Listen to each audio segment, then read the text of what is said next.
Welcome to another episode of The Brand Called You, a podcast and podcast show that brings you leadership lessons, knowledge, experience, and wisdom from hundreds of successful individuals from around the world. I'm your host, Ashutosh Garg, and today I'm delighted to welcome a very, very accomplished young individual, a fellow YPO, a YNG member, Emma Hoch from Munich, Germany. Emma, welcome to the show. Thank you so much for having me here, Ashutosh. I'm very curious. Thank you. Emma is the YNG, which I said, YPO Next Gen Global Impact Officer. She's a one young world ambassador. She's studying politics, psychology, law, and economics. And as I mentioned, she's a part of the YPO family. So anyone who's a YPO or a part of the YPO family is always someone who's very special. So Emma, let's talk YNG and your role as the Global Impact Officer. Tell me, for a lot of our viewers and listeners, what is YNG? Yeah, to explain YNG, I first have to step back to YPO. So for our listeners, YPO is the biggest CEO network in the world. There are 30,000 members, more than 30,000 members, more than 140 countries.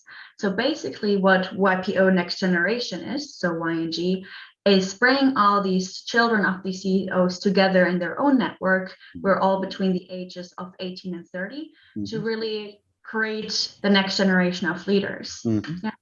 Okay. And as a global impact officer, what is your role? So what has been happening recently within YPO is a trend towards how can we utilize this huge network and these resources that we have to create change and impact in the world. Okay. And gladly enough, they are involving the next generation, so us.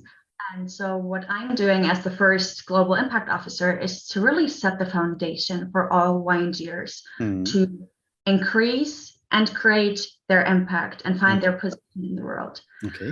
My personal belief is that any company, any entrepreneur does found obviously their company on making the world a better place. So it's naturally with our generation even more that we are impact driven, or that impact is in our lives, whether we are in the economy or in politics or in artists. So I really just try to find the spark within YNGers and help them to leverage and use this network to grow their impact. Fantastic. And are the 30,000 plus YPOs, is there any particular focus areas where they want to create an impact, or are they looking at a lot of areas? Obviously, always a lot of areas. There are 4 major impact networks, one based on people, one based on peace, one based on the planet, and one on sustainable businesses. So again, pretty much everything covered. In general, I love applying the communication of the SDGs created by the UN to really categorize areas of impact within when we communicate within YNG and YPO. And I have a lot of respect for the millennials and the Gen Zs because of the incredible amount of awareness you have about impact and about the world and climate and so many other things. But do you see this as something which is across the entire YNG network? I'd say so. Again, I think there is a different way of growing up in a way.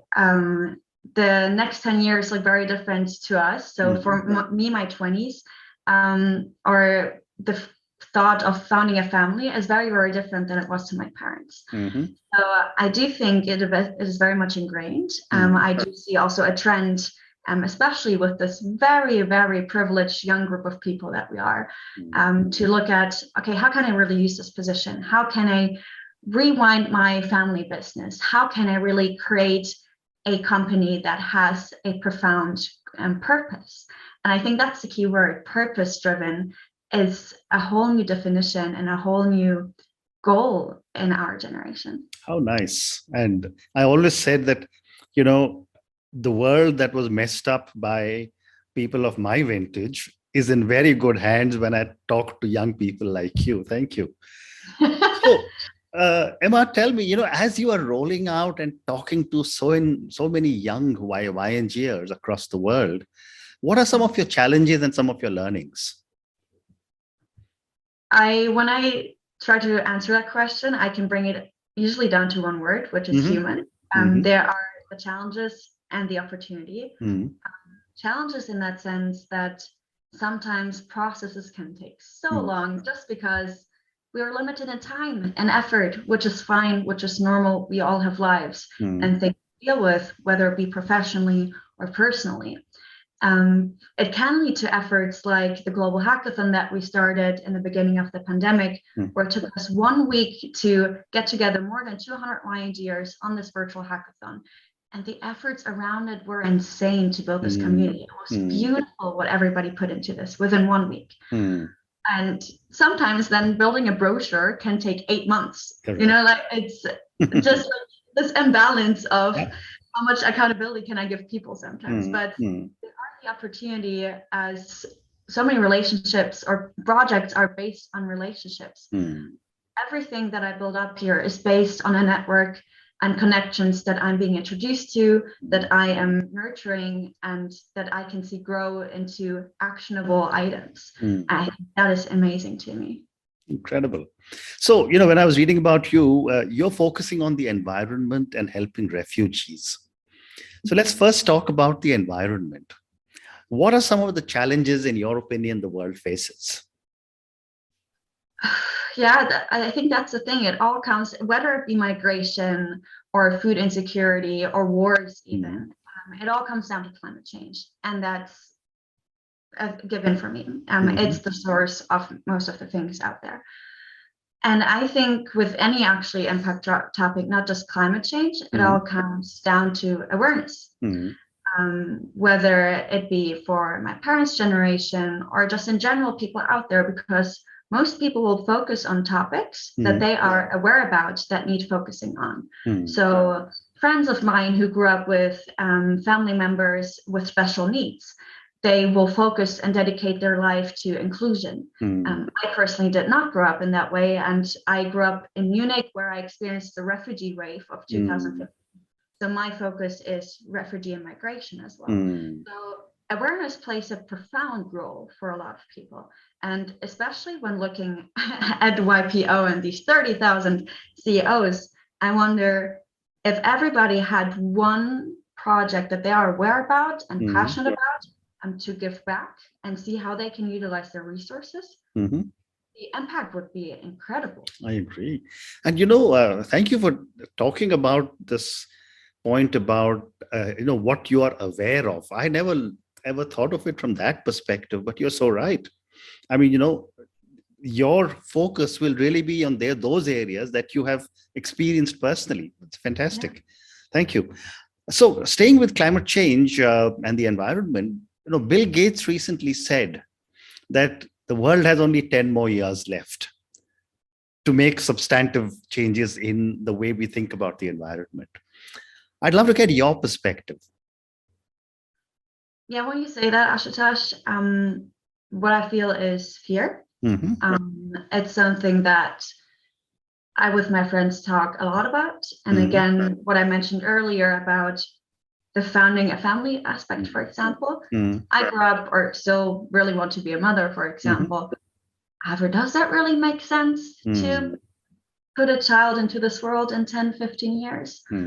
And that's a question a lot of us have. And when I voiced that to my parents for the first time recently, they could not relate at all. They were like, oh, don't worry about that. It will be fine. And maybe it will be fine. But I do think that most of us have that little pessimist in the back of our minds. And I think it's good because, I mean, in the end, I'm a positive person. And I will try to make use of that pessimist, giving me more energy and more drive and more ambition to succeed at more and to drive more projects or initiatives and goals forward in the next few years to make sure that we have substantive change and that I maybe even can found my own little family in 10 years. Incredible. And I'm sure you will. I'm probably going to give you a response like your parents do, and I say the same thing to both my sons. Don't worry, things will sort themselves out. But I'm beginning to appreciate the concerns. And I do believe if all of us put our shoulder to the wheel, changes will happen. And I'm sure they will. But also talking about the environment, one more question on the environment before we move further. when you talk environment to the YNGers across the whole world, what is your perspective on the impact of culture on environment? I love actually that topic, as when working together with different regions within YNG or also other networks, you see a whole different focus on what actually the issue is, but also on how to solve the issue. And I actually had like a personal enlightenment story at the One Young World Summit recently during the summer. Yeah. I personally, growing up in Europe and Germany, being at a very leftist university, following a more or less vegan diet to reduce my personal carbon footprint by reducing the amount of meat I eat. And so the summit was in Munich, Germany, and we had food trucks, and more than half of them served meat. And I already had this like whole process in my mind. How can they even call themselves Impact Summit when they serve meat? They should all be vegan or at least vegetarian. Okay. What the hell? Eating my vegan burger. And next to me sat a person from Uganda, having her normal meat burger, looking at mine and being like, what's that green stuff on there? Pointing at the rocket salad, which is pretty common here. I explained it to her that it's commonly used and pretty popular. And she explained to me how she never saw that, would never eat that, even where she's from. And we got into the meat culture and food culture, and back to the very basics of course, where she was from, she can still see the meat running around basically on the market before she eats it on the same day. Whereas I explained to her, there's a horrible meat production industry in Germany where meat is sold below its value, actually, which drives me to a whole different decision than to her decisions in her life, and which got me a little bit more grounded and back to, okay, only because I, as a European privileged white person, decided for my vegan diet, it doesn't have to mean for the whole world to eat vegan to combat something like climate change. So it comes back every single day in the weirdest ways, I guess.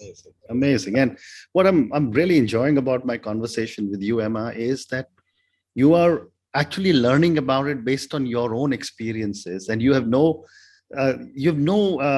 worry about saying that I have learned something about my own perspective, which you just explained to me based on the vegan diet that you spoke about. Wonderful. So let's move on and talk about your other area that you work on, which is the refugee crisis.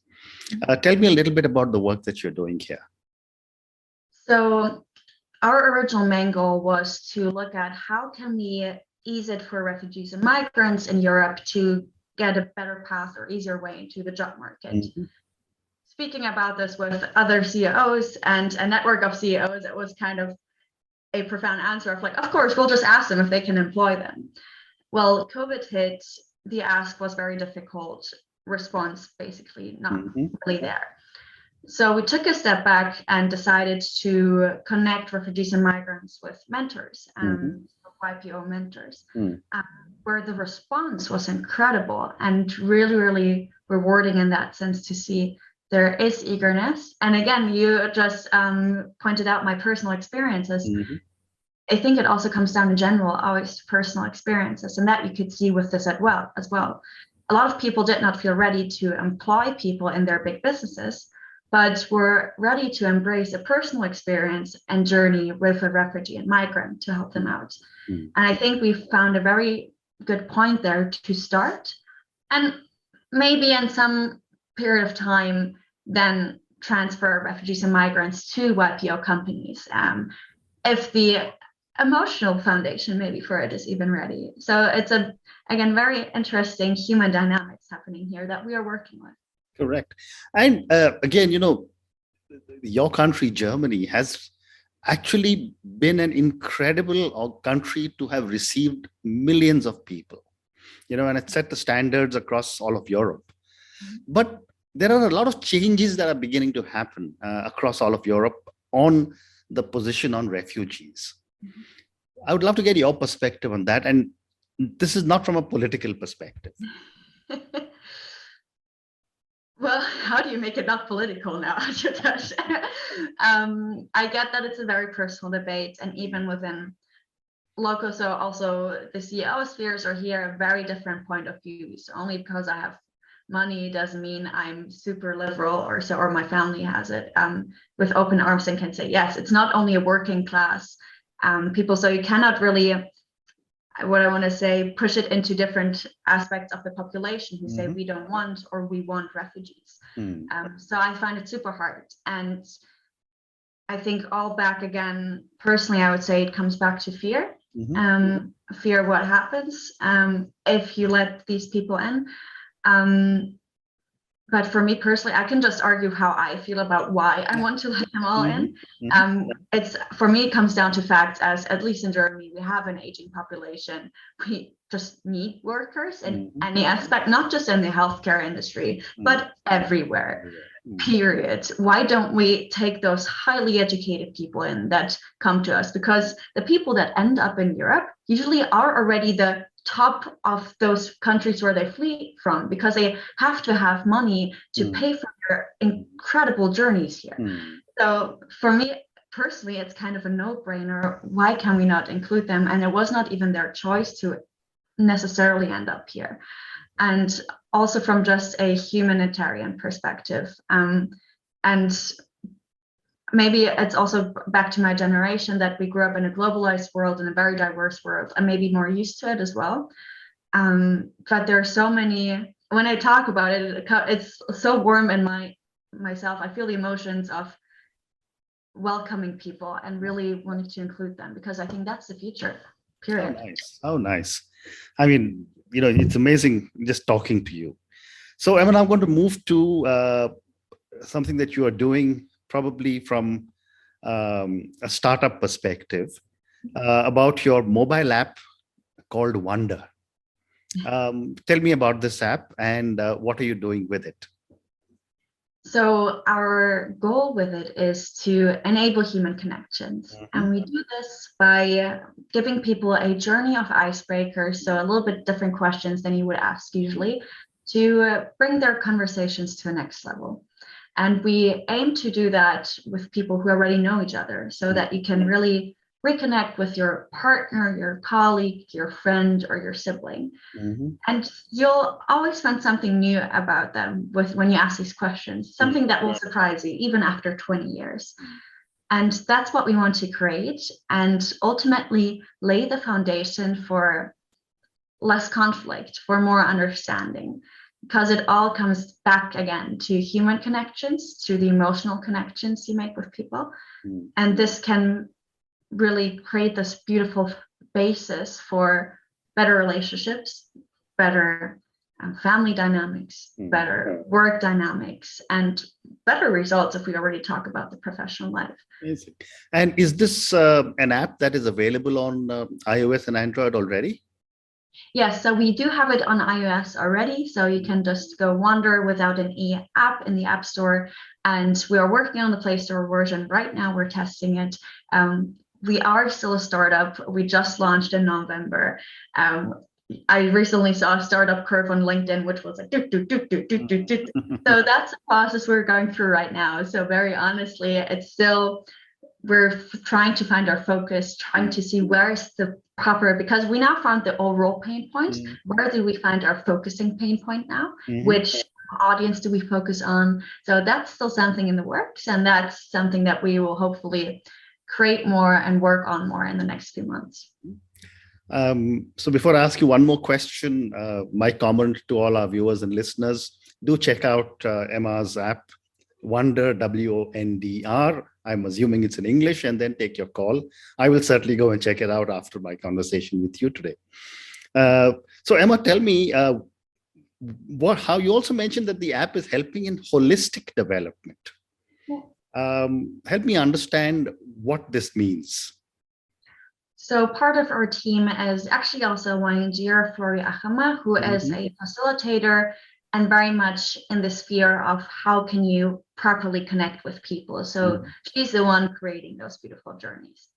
And she figured that it helps if we can connect on a emotional, mental, spiritual, and also physical level. So if all those points are aligned, better connection can succeed, not with just other people, but also with ourselves, which is why we, a classic New Year's thing, launched the Wondr challenge in January. So you can also tap into yourself, because there we play a little bit with this. If you love yourself, you can receive love from others, or then you're already there. And she plays also around with that. We already focus quite a lot on mental aspects in our lives through work, through learning. We already focus quite a lot on the physical aspects in our lives. I think we've all been through probably the YouTube workout phase during the pandemic. But there's not a lot of spiritual things happening, like showing gratitude, which I personally try to do every single morning, or meditating. Or I don't want to be one of those gurus saying that again, and it's preached everywhere, but a little bit of this connection with yourself at least helps me a lot. And then the emotional connection. Brené Brown just released a book that my mom gave me for Christmas about emotions, breaking down all these emotions.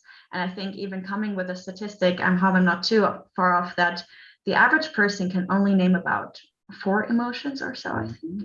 It's really an incredible low number when we think about maybe even back to our teenage years, how many emotions we experience there, a whole load. And it's really back again to talking about it and to pinpointing it and finding the right names and definitions. So I just started reading the book, but I already can recommend, just for the sake of having it as a like fallback, like a Google for emotions. Look and be like, what am I feeling right now? Is it anxiety? Is it being overwhelmed? Is it just stress? Or is it fear even? And that's what we're also trying to create, because when you are more in line with yourself, what you feel, and then the next step is you can even communicate it. The person you communicate it to understands way more where you're coming from. And then for the next conflict, the simple problem of who finished the jam in the fridge first can be tracked down into, okay, is there something underlying for this? So my roommate and I actually use it, or more or less every single day, and it's beautiful. Amazing, amazing. So I'm going to move to the last segment of our conversation. All my viewers and listeners love to get to know my guest a little better. So I've got time for 2 or 3 questions for you personally. My first question is that what would you say as you look at an incredible life you've had so far? What would you say are 3 key milestones or pivot points in your life or your career? So the first one was starting dance. I started dance at a very young age, and I had the luck in my family that was very much supported, because my dad lived by the aspect of always following what he enjoyed most and following passion. So he brought that into our family as well to support us in what we're passionate about. So I experienced already at a very young age what it means to do something I'm passionate every single day. Second one is quitting my dance studies. Okay. Because after high school, I was in the classic, what do I actually do now phase, and decided to study dance, because if you want to go into that direction, you have to start early. Why not just try it?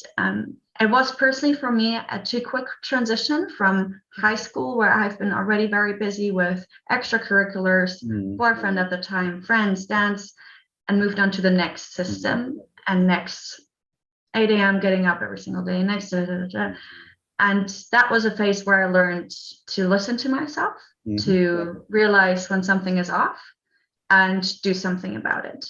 And so I decided to quit my dance studies after 3 months, and since then I think I learned to tap into myself.